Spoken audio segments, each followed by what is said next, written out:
Hello friends, I'm here to talk to you guys about sleep again. This is one of the final parts about sleep that I'm going to do before we get into the details of how to optimize your sleep, really. Although I'm going to do, maybe it's the second last video on that topic. Anyway, yesterday we talked about how sleep affects cognition. Today we're going to talk about how sleep affects personality. For those that didn't see the earlier sleep episodes, which I do think are useful, just so you know what we're talking about today, sleep has two components to it. One is called Non-Rem sleep, which is a low brain activity sleep that occurs in the first half of, on average, 5 sleep cycles that you have through the night.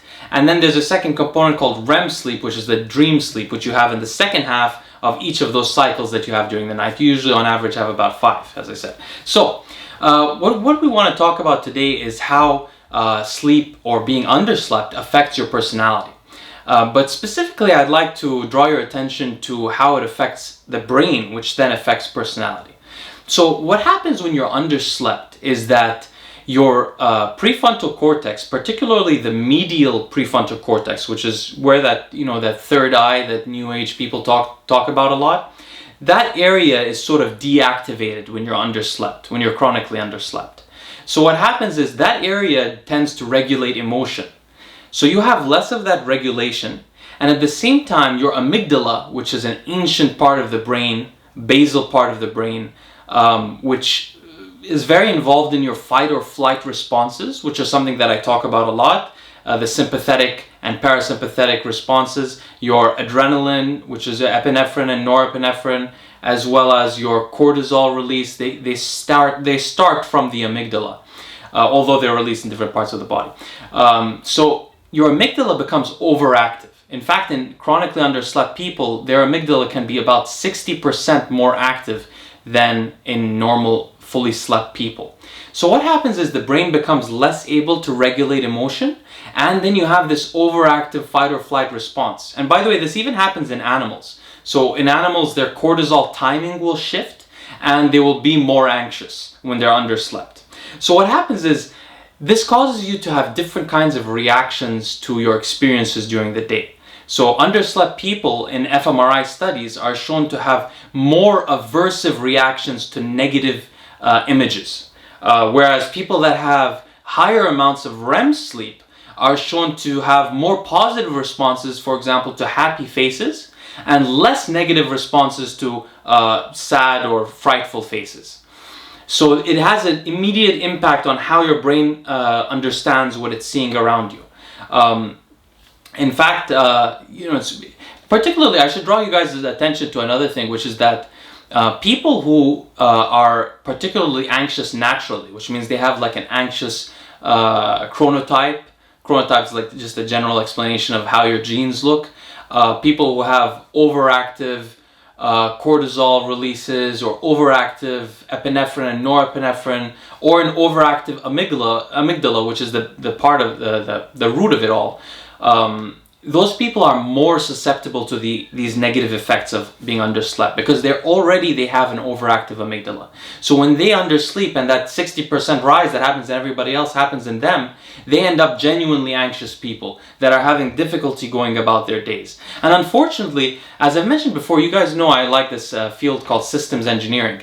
And systems engineering teaches you the importance of what are called positive feedback loops. So that's when one thing, when it increases, has an effect on another thing that also increases, that then has an effect on that first thing. So you have a loop that is increasing in a non-linear fashion some outcome. So unfortunately for anxious people, there is a positive feedback loop in terms of how undersleeping affects their anxiety, because them being anxious already makes them sleep worse than normal people. And then they have the effect of the actual undersleeping, which then makes them more anxious, which then makes them sleep worse. And so there's a positive feedback loop there. And in fact, for all psychiatric conditions, sleep is considered somehow damaged.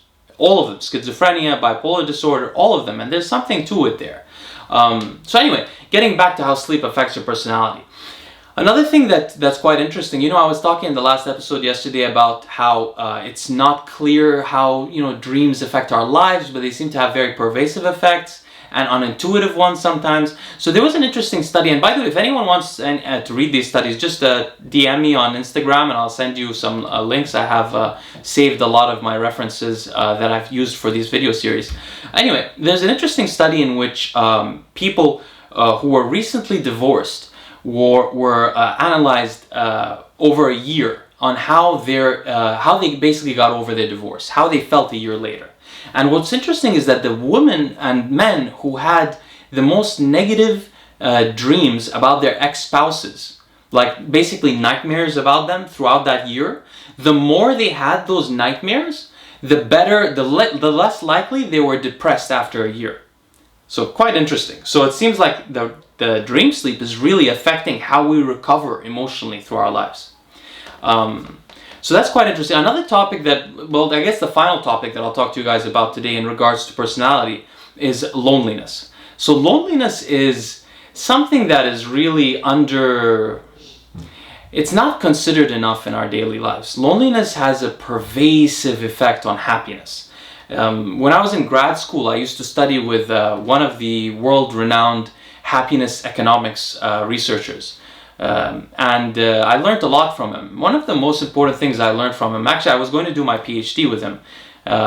I turned that down to go work in finance, which who knows if that was a good idea in the long term, but life is life. So anyway, I was studying with this gentleman, and the most important thing that I learned from him over the couple of years that I was studying with him was that even though at the time happiness economics was in its infancy, it's the study of human happiness using subjective well-being surveys mainly, we were learning that humans are social creatures, and our social lives were probably the biggest determinant of our happiness.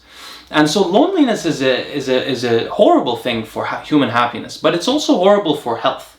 Loneliness is correlated to coronary heart disease. It's correlated to depression, obviously, as it regards happiness. It's correlated to mortality, all-cause mortality. It's correlated to Alzheimer's disease. Loneliness the effects of it are really pervasive. Loneliness directly has been shown to raise NF-kappa B, which is an inflammatory response. It raises cortisol. It raises inflammatory gene expression in the body.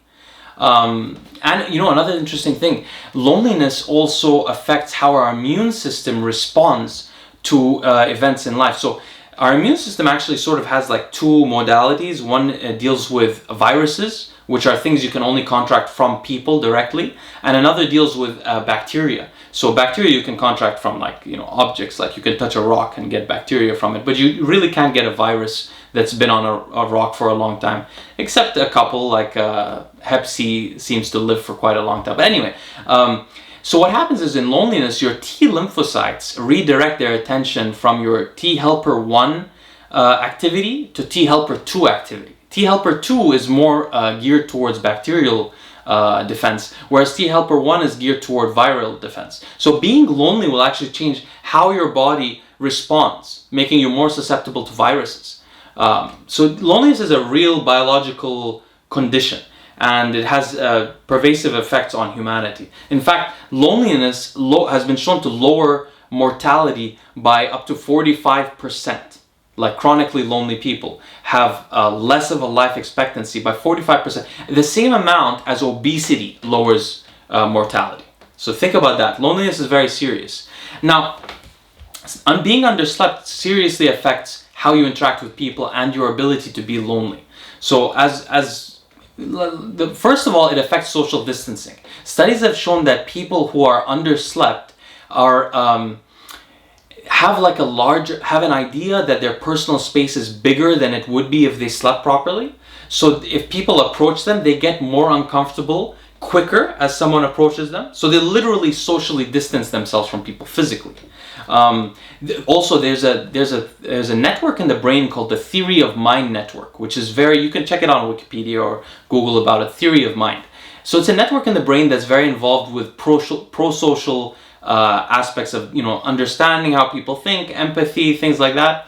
This theory of mind network is turned off when people are underslept. So people are less able to understand how other people think, they're less able to relate to people, they're less able to be social as human beings. Moreover, a very interesting thing. So people who are, there's been a study done, actually I think a couple of studies so far, where underslept people are photographed and then their pictures are shown to normal people, like normally slept people. And those people are asked to judge whether they'd like to be friends with them or basically socially interact with them.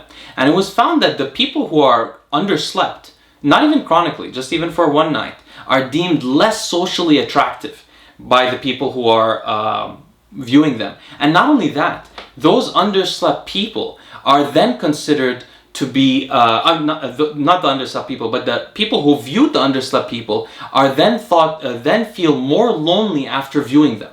So they look at these underslept people, they feel less interested in getting to know them, and then after seeing that, they answer a survey saying like, how do you feel for, loneliness from 1 to 10? And their loneliness actually drops just from looking at the underslept people. So it has a pervasive effect, being underslept on your social life. But the most important thing, just to reiterate, is this issue of the medial prefrontal cortex being dimmed down and then the amygdala being overactive. And we know that an overactive amygdala has terrible health consequences and terrible consequences for your well-being. People are taking Xanax and all these kind of benzos, abusing them to try to get control using their GABA receptor. They're trying to get control of their ability to feel at peace, whereas they may be undersleeping, they're doing other things that raise this activity of the amygdala and their sympathetic nervous system. So guys, remember, sleep so that you can be social and so you can have a happy life and a healthy life. And remember how being lonely affects all-cause mortality. I hope you guys enjoyed this video, and I'll see you tomorrow with another episode on sleep. Thank you.